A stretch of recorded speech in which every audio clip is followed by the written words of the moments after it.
Hey, my name is Attorney Walter Hnot III. I'm with Disability Resolution P in Orlando, Orange County-based Social Security Disability Law Firm. Let's go ahead and begin. CE debriefing video number 2, consultative examinations, bottom line, things you need to consider when notifying the SSA about how your consultative examination went. Why do we do this? We do this because we want to show the SSA, that we're alive and well, and thinking of issues that could have occurred, and if we need to, we're opening up the door to being able to essentially discredit that doctor that was hired on behalf of the SSA and ME.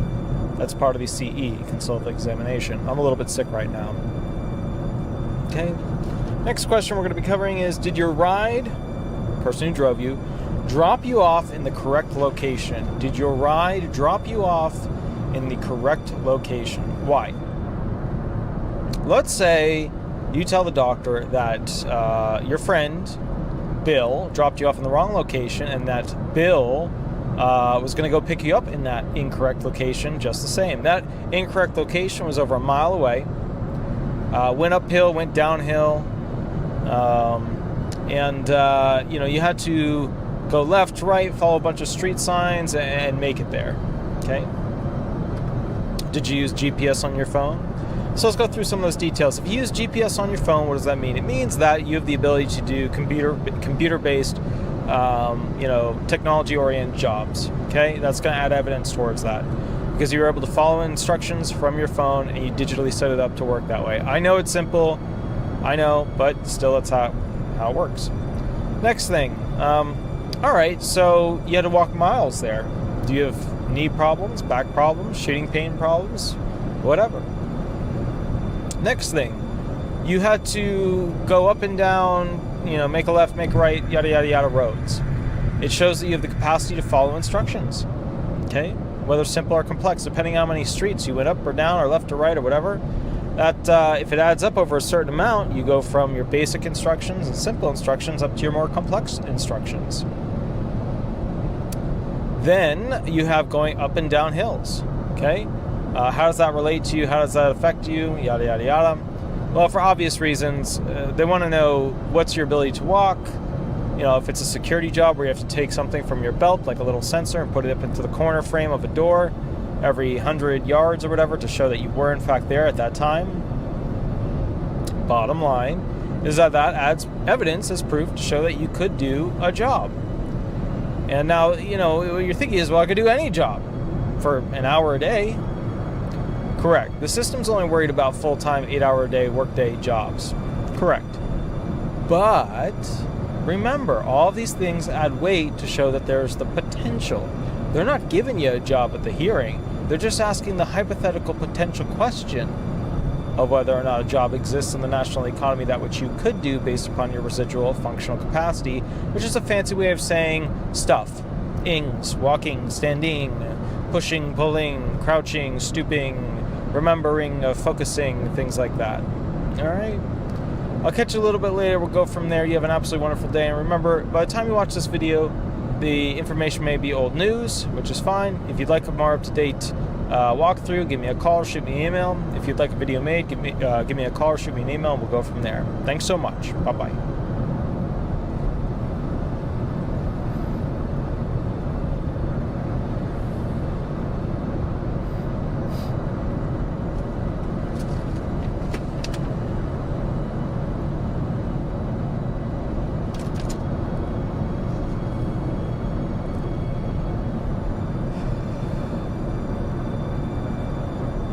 Hey, my name is Attorney Walter Rudolph Hnot III. I'm with Disability Resolution PA in Orlando, Orange County-based Social Security Disability Law Firm. Let's go ahead and begin. Okay. CE debriefing video number 3. What do you need to know about your consultative examination? And, basically things that you need to let the SSA know about or things that you should be aware of because they will sneak up on you in your ALJ brief or the medical report from the ME medical expert at your CE. CE stands for consultative examination. Let's go ahead and begin. How long was the ride to the medical facility? All right, this question is a lot of things, but to boil it down to the main thing, it's how long can you sit, okay? Can you sit for an extended period? Can you sit for 30 minutes, an hour, 2 hours, 20 minutes, 15 minutes? Are you able to sit?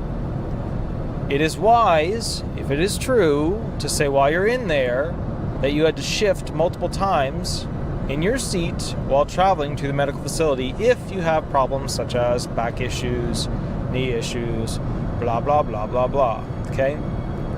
Why? Because if you are a person that just walked into that office and said, it took me 45 minutes to get here via bus, okay, then that is proof, if you don't follow that up, that you were able to sit there without issue for 45 minutes. And that's a problem. Because now we're getting very close to that 60-minute, category. And in that 60-minute category, we're talking about you were able to basically sit doing sedentary-based work for 60 minutes without issue. Which means that we're starting to erode the possibility that you would be off task for any period of time. Having to go to the bathroom, having to shift your weight, being in pain, having to take a break, having to go walk outside, blah, blah, blah, blah, blah. Okay? So just think about that. I'm a little sick right now, so I'm really tired because I've been painting and installing a hitch, and then I was doing a lot of boating, And the Fort Lauderdale boaters, I don't know what's their problem, but the people up the New River, I was going 3 miles per hour and they were screaming at me to slow down. So they did this to a bunch of other boaters who all gave them the bird. But, I can understand what the relationship is now. At first I was like, wow, these people are really rude. Now I understand they're just communicating with each other. And that's how they always do it. Some people are going to scream, you're going too fast. The boaters reply one way, they reply another way, and it goes back and forth until they both pass each other. Either way. But it was interesting. It was a totally different cultural way of boating, but, seeing it happen. But anyways, guys, I'll catch you a little bit later. If you want the most up-to-date information, or you want to ask me a specific question, or you want a video made, give me a call, shoot me an email. Please don't post your information directly into the bio area of YouTube, because that would kill off any potential attorney-client privilege that we would have if you were to hire me. And always remember, you don't need to hire me. You can always go with some other attorney. However, if you want a free consultation, all consultations are free. All right, I'll catch you a little bit later and we'll go from there. Thanks so much. Bye-bye.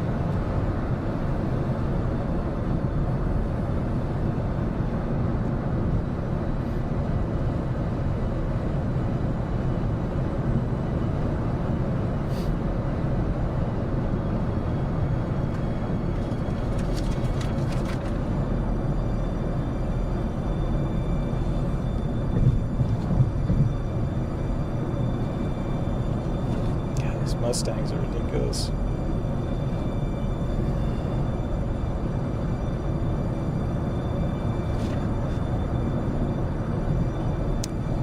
Hey, my name is Attorney Walter Rudolph Hnot III. I'm with Disability Resolution PA. We're going to go through and do post-CE debriefing video number 4, things that you need to know or tell your doctor or the medical expert paid for by the SSA during your consultative examination to explain your disabling factors so that they properly put into the diagnostic impression the limitations that you do in fact have. Let's go ahead and begin.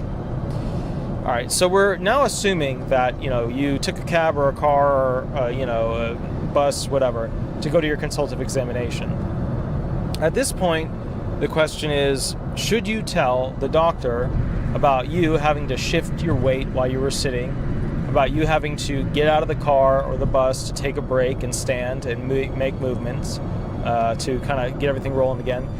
The whole point here is to tell the doctor how you weren't able to make that trip, only if this is the truth for you, successfully without your limitations making you do certain things. So, for example, if the trip, actually no, we're going to get rid of this video.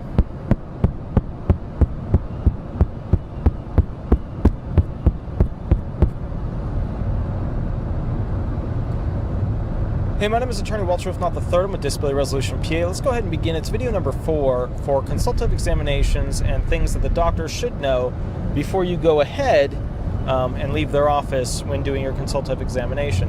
All right, so let's say the SSA sets you up, schedules you for, I'm just going to go ahead and rotate this a little bit, schedules you for a CE, which is a consultative examination with an ME, medical expert, on behalf of the SSA. What should you be telling them? Look, if you were driving there or in a cab or in a bus and you have back issues or leg issues or whatever, you need to explain to them all the times that you stood up during the trip or all the pain that you experienced during the trip. or how you had to get out of the vehicle and take a break and stand or lay down or whatever during the trip.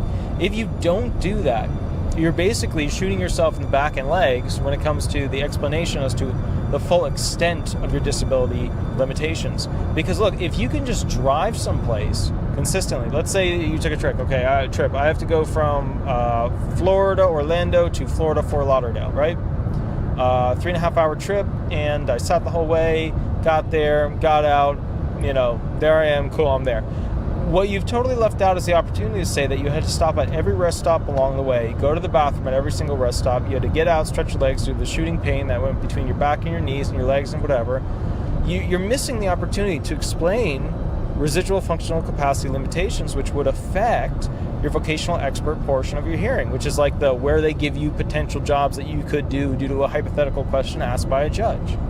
So you really need to explain to that medical expert, explain during your administrative law judge hearing how you have difficulty traveling, because it is a direct result. Like you're not pedaling right on this thing and standing up. You're usually sitting, whether you're pushing the pedals or not, throughout this process.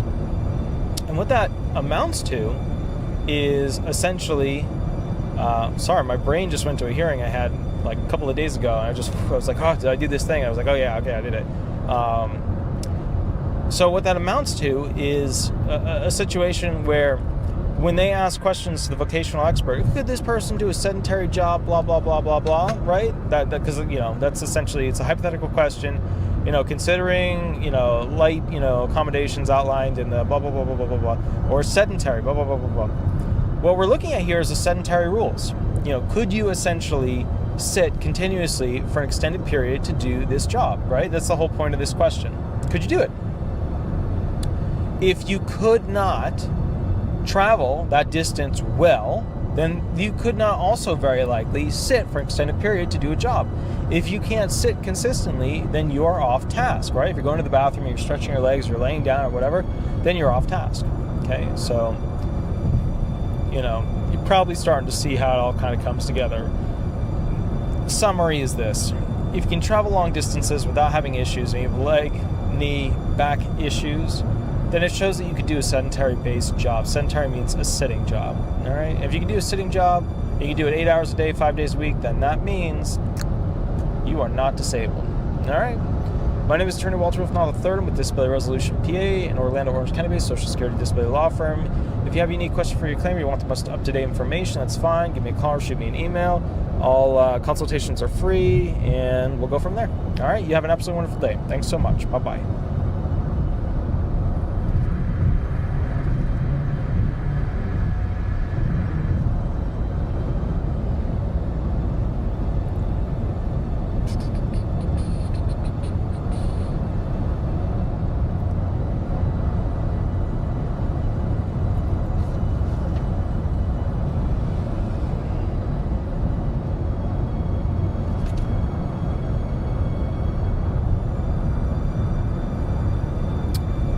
Hey, my name is Attorney Walter Rudolph Hnot III. I'm with Disability Resolution PA. Did you use stairs or an elevator to enter the medical facility for the consultative examination that was set up and paid for by the SSA? All right, so now we're on question 5 of the post-CE debriefing form.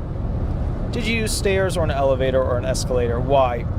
If you used an escalator, okay, or an elevator, it does not allow them to use the whole identity that you were climbing a story of stairs, even with all of your arthritis / knee / back / whatever disabilities.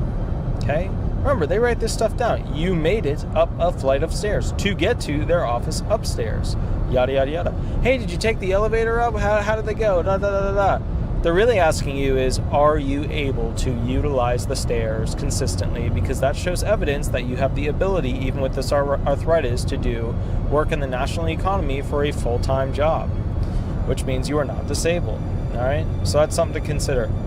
Another thing to watch out for is sometimes they have people standing on the stairs that work for the medical facility, and you might say things to them, or they might ask you a question or whatever, or there might be somebody in the elevator and they'll ask you questions. You have a little chat with them about, and if you're a claimant, you might say, oh, I'm here just to get some extra money. Usually these things are recorded, so that we have run into issues with some of that stuff before. And remember, there's also the Department of Defense and the Department of Justice, when they're going ahead and looking at individuals to see whether or not they're committing fraud against the Social Security Administration, where they'll record them, they'll follow them, all that kind of stuff. Remember, this stuff is real, all right? So, my name is Attorney Walter Hnot III with Disability Resolution PA, an Orlando, Orange County-based Social Security disability law firm.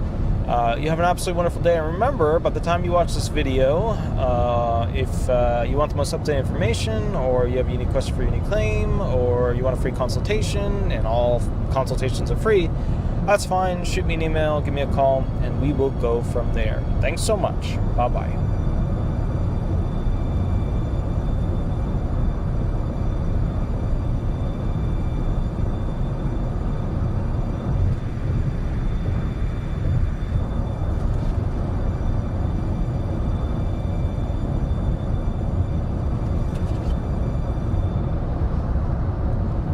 Hi, my name is Attorney Walter Rudolph Hnot III. I'm with Disability Resolution PA. I want to go through number 6 when it comes to the post-CE debriefing form as to things that you should be aware of when going to your consultative examination appointment. So let's go ahead and begin.